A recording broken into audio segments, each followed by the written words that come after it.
Hello guys, मेरा नाम Balkrishna Shrivastava and welcome to code with PK. So इस वीडियो में हम एक जावा प्रोग्राम देखेंगे to find the nth Fibonacci number using recursion.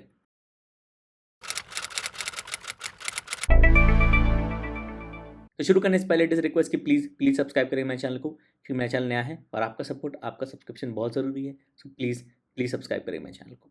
तो चलिए शुरू करते हैं। हमको पता लगाना है nth फिबोनाची नंबर और हम रिकर्जन यूज़ करेंगे। आइटरेशन यूज़ करके, लूप्स करके भी आप पता लगा सकते हो। इस केस में हम रिकर्जन यूज़ करेंगे। फिबोनाची नंबर्स क्या होते हैं एक मोमेंट में आपको समझाऊंगा मैं, लेकिन अगर आपको इन डिटेल में जाना है तो फिबोनाची नंबर्स का लिंक इस वीडियो के डिस्क्रिप्शन में है, आप चेक कर सकते हैं। एग्जाम्पल देखते हैं। n बराबर 1 के लिए 0 है, n बराबर 8 के लिए 13 है। ओके, तो पहले मैं आपको बताऊंगा कि फिबोनाची नंबर्स होते क्या हैं, फिर मैं आपको बताऊंगा कि रिकर्सिव अप्रोच पे इसको कैसे सॉल्व करेंगे और फाइनली हम कोड लिखेंगे। कोड बहुत बड़ा नहीं है लेकिन कॉन्सेप्ट बहुत इंपॉर्टेंट है यहाँ पर। ओके, तो सबसे पहले बताता हूँ मैं आपको कि फिबोनाची नंबर्स क्या होते हैं। फिबोनाची नंबर्स, ओके, तो फिबोनाची नंबर्स बेसिकली एक सीरीज होता है ओके ऑफ नंबर्स, जिसमें पहला टर्म होता है 0, अगला टर्म होता है 1। ओके, फर्स्ट टर्म फिक्स्ड है, सेकेंड टर्म फिक्स्ड है। ओके, पहला टर्म 0, दूसरा टर्म 1। तो थर्ड टर्म जो होता है वो पिछले दोनों टर्म्स का सम होता है। तो थर्ड टर्म निकालने के लिए 1 + 0 ऐड करेंगे तो हमको मिलेगा 1। फिर सिमिलरली अगला टर्म निकालने के लिए हम पिछले दो टर्म्स को ऐड करेंगे तो 1 + 1 हो गया अगला टर्म 2। फिर अगले टर्म निकालने के लिए पिछले दो टर्म्स को ऐड करेंगे, 2 + 1 3, similarly 3 + 2 5, 5 + 3 8, 13, 21, 34 and so on. Okay, so your first term, second term, third term, fourth term, fifth term and so on। Okay, so जो फर्स्ट टर्म है ये है n बराबर 1 के लिए फर्स्ट टर्म, सेकेंड टर्म है n बराबर 2 के लिए, थर्ड टर्म है n बराबर 3 के लिए, n बराबर 4, n बराबर 5, n बराबर 6, n बराबर 7, n बराबर 8, n बराबर 9, n बराबर 10 एंड सो ऑन। ओके, हमारे एग्जाम्पल्स में n बराबर 1 के लिए 0 था और n बराबर 8 के लिए 13 था। ओके, तो गिवन एक वैल्यू ऑफ n दी है, हमको nth फिबोनाची नंबर पता लगाना है और हमको रिकर्जन यूज करना है। ओके, तो इस चीज़ को रिकर्जन से कैसे सॉल्व करेंगे। सो रिकर्सिव अप्रोच ओके किसी भी प्रॉब्लम को सॉल्व करने के लिए तभी काम करती है अगर हमारे पास दो पॉइंट्स होते हैं। पहला, problem can be solve okay in terms of सब प्रॉब्लम्स, मतलब आप उस प्रॉब्लम को सब प्रॉब्लम्स में डिवाइड करो, फिर उन सब प्रॉब्लम्स को वापस सब प्रॉब्लम से डिवाइड कर सको, तभी ये प्रॉब्लम रिकर्सिवली सॉल्व हो पाएगी। Okay, problem can be solve using सब प्रॉब्लम्स। ओके ओके, दूसरा, तो हमने प्रॉब्लम को सब प्रॉब्लम में डिवाइड की, उस सब प्रॉब्लम को वापस सब प्रॉब्लम से डिवाइड की, बट ये प्रोसेस कहीं ना कहीं एंड होना चाहिए। मतलब इसको हम बोलते हैं बेस केस, जहाँ पे रिकर्जन बंद होता है। तो must have a base case. Okay, किसी भी रिकर्सिव प्रॉब्लम को सॉल्व करने के लिए प्रॉब्लम को सब प्रॉब्लम से डिवाइड करना जरूरी है और एक बेस केस होना चाहिए जहाँ पे ये प्रॉब्लम को सब प्रॉब्लम से स्टॉप करने वाला पार्ट बंद हो जाता है। ओके, अब ये दो पॉइंट इस प्रॉब्लम सॉल्विंग में कैसे आएंगे, फिबोनाची नंबर्स निकालने में कैसे आएंगे। ओके, तो हम देख रहे हैं कि हमारा, अगर हम f मान लेते हैं nth फिबोनाची टर्म, f1 वर्ग हमारा 0 है, f2 हमारा 1 है, f3 हमारा 1 है, f4 हमारा 2 है, f5 हमारा 3 है, f6 हमारा 5 है, f7 हमारा 8 है, f7 हमारा 8 है, सॉरी, f8 हमारा 13 है, f9 हमारा 21। ओके, तो हम इन दोनों को बेस केस मान लेते हैं। ओके, क्योंकि ये दोनों तो फिक्स्ड हैं। 0 निकालने के लिए पिछले कोई दो टर्म्स नहीं थे, हमने मान लिया पहला 0 है।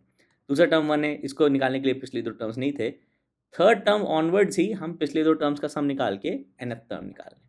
ओके, तो बेसिकली f3 क्या है, f2 + f1। ओके, ये हो गया 1 + 0। f4 क्या है, f3 + f2। ओके, ये है 3 + 1 + 1, 2 है 1 + 1। f5 है f4 + f3, f5 है 3 है 2 + 1, f6 है f5 + f4। Okay, and so on. Okay, मतलब nth टर्म निकालने के लिए हम पिछले दो टर्म्स निकाल के उसका सम ऐड कर सकते हैं। तो ये वाला पार्ट हमारा जो हो गया, जिसमें हम प्रॉब्लम को सब प्रॉब्लम से डिवाइड कर रहे हैं, ये हो गया nth फिबोनाची टर्म होता है पिछला टर्म प्लस उस पिछले के पिछला term, last term plus last term.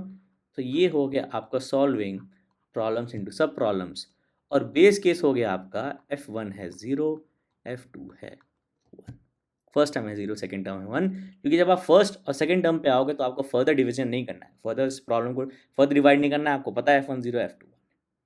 Okay, तो अगर हमको F5 निकालना है, ओके, F5 हो गया F4 प्लस F3, F4 हो गया F3 प्लस F2, F3 हो गया F2 प्लस F1, F3 हो गया F2 प्लस F1। अब F2 हमारा डायरेक्टली है 1, F2 है 1, मतलब इस पॉइंट पे हम फर्दर इस प्रॉब्लम को सब प्रॉब्लम से ब्रेक नहीं कर सकते, तो बेस केस हिट कर गए। सिमिलरली F2 है 1, F1 है 0, तो ये हो जाएगा 1 प्लस 0, ये हो गया 1, तो F3 हमारा आ गया 1। ओके, सिमिलरली F2 1 है, F3 क्या हो गया F2 प्लस F1, F2 है 1, F1 है 0, 1 प्लस 0 इक्वल टू 1, F3 है 1 जो हमने यहाँ पे भी कैलकुलेट किया। 1 प्लस F2 क्या है 1, ओके, तो 1 प्लस 1 आपको देगा 2, ओके, और 2 प्लस 1 आपको देगा 3, ओके, तो F5 हमारा 3 है।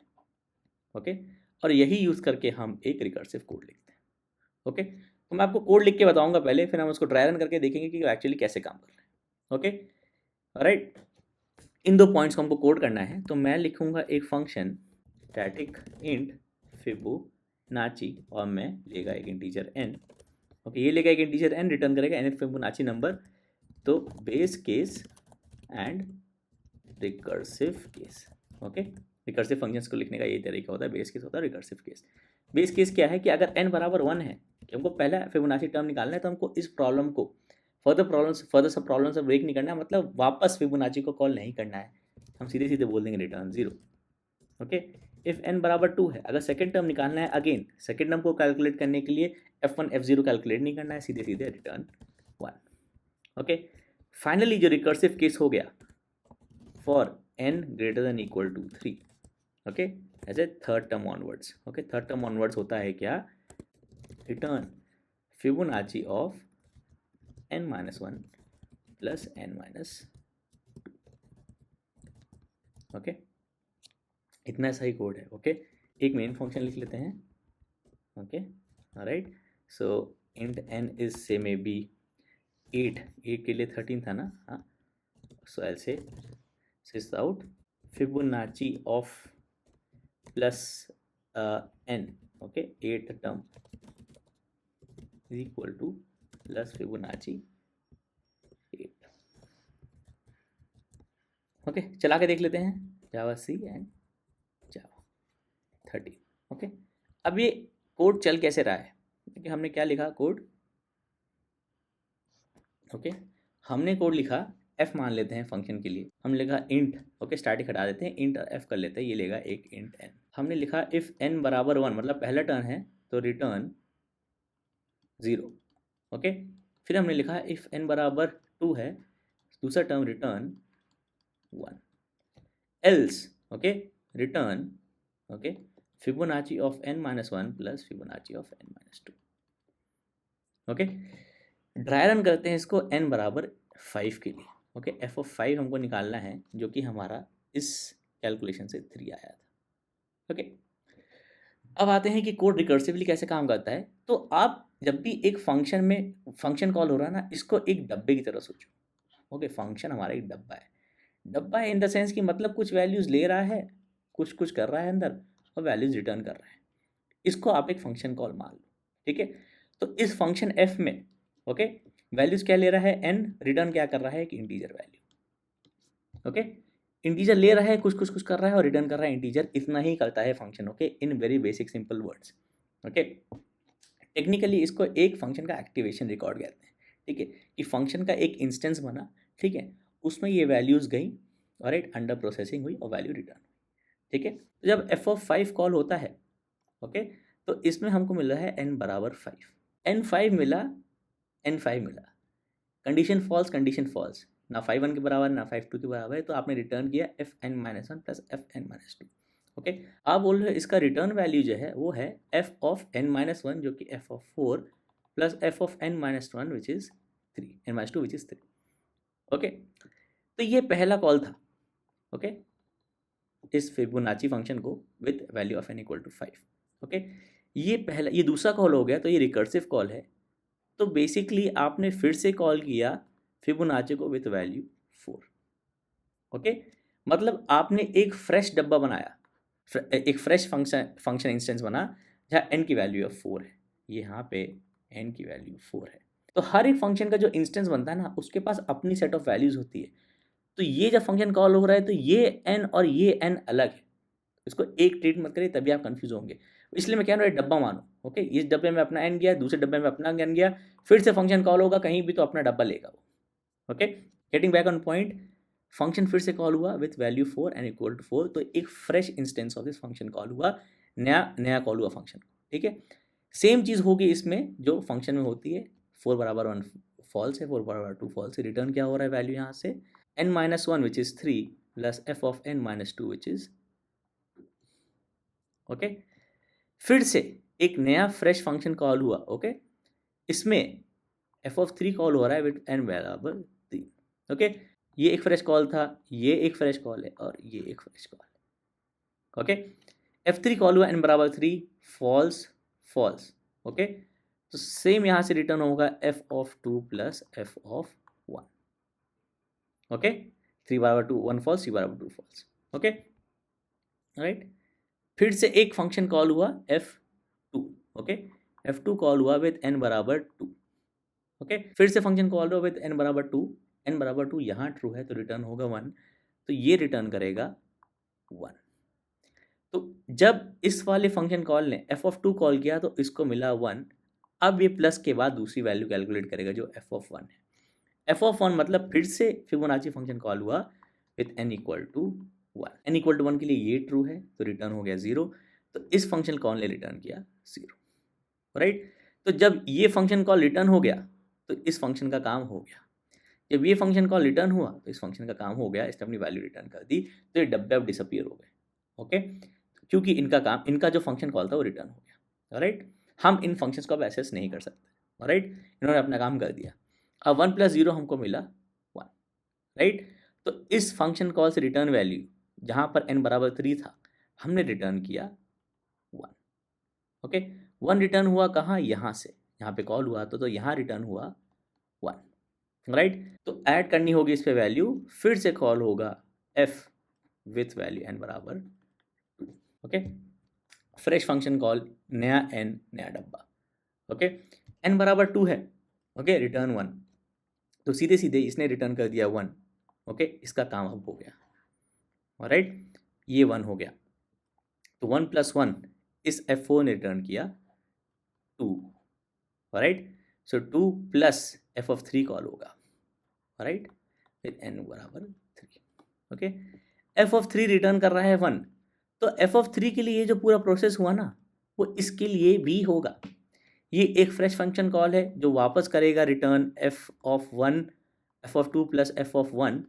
ओके, जो फिर से कॉल करेगा एक function Fibonacci with value n equal to 2 and value n equal to 1, तो ये रिटर्न करेगा 0, ये रिटर्न करेगा 1, तो 0 प्लस 1 1। ओके, इस फंक्शन का काम हो गया, इस फंक्शन का काम, इसने रिटर्न किया 1, तो इस फंक्शन का भी काम हो गया। राइट, तो f ऑफ 3 जो यहाँ कैलकुलेट करा था वो सेम आपको मिलेगा।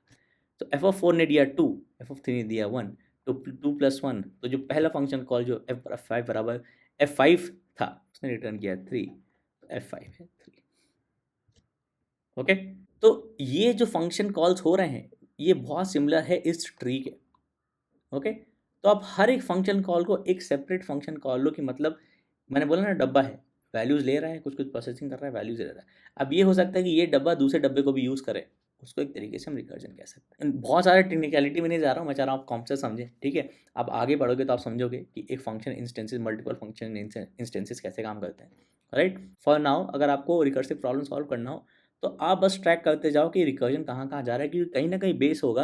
जैसे यहाँ बेस केस, यहाँ बेस केस, यहाँ बेस केस, यहाँ बेस केस, तो रिकर्जन रुकेगा, इसलिए बेस केस बहुत ज़रूरी है रिकर्जन। ओके, तो basically first 10 Fibonacci numbers print करा लेते हैं हम। तो मैं बोलूँगा for int i equal to 1 less than equal to 10 i plus plus. Okay, this out nth Fibonacci and you pass i। Okay, space add कर देते हैं और सेम लाइन में रखते हैं, okay, semicolon, sorry, okay, compile and run.